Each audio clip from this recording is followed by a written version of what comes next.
ঠিক অসমীয়া মানুহ নহয় অসম শ্মশাননুহে কোনে কয় কমলাকান্ত ভট্টাচাৰ্য ঠিক তইতো পঢ়ি শুনি বহুত ডাঙৰ মানুহ হলি গুড কি ভাল পালি মোৰ বোলে কোনো এমএলএ মন্ত্ৰীৰ বেকিং নাই মোৰ বোলে কোনো কোটা নাই আমি হলো জেনাৰেল কাষ্ট আয় পদাৰ্থত কি ডিসাইড কৰিলি মোৰ বখতা আজিলৈকে কোনাও ঘোষ দিয়াও নাই আৰু নিদিও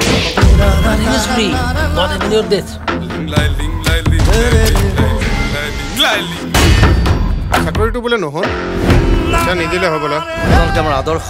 আমাৰ কষ্ট আমাৰ সপোনৰ মূল্য ৰাখিছে 25 লাখ টকা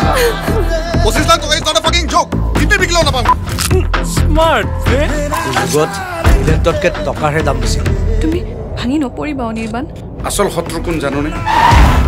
সিস্টেম থানাত এখন এফআইআৰ দেখি এতিয়া পিছে আপুনি কি কৰিম বুলি দেউতা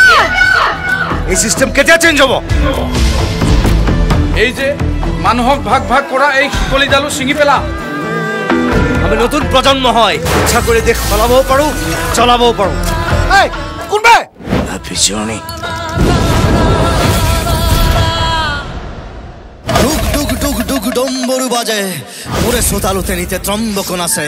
বাজে রুদ্রতাল নাচে মহাকাল অভিনব তাণ্ডব বিবিধ বিভঙ্গ উলঙ্গ বিলঙ্গ কাঞ্চনজঙ্ঘা তোর মুখত এইবোৰ কিহৰ দাগ জীবন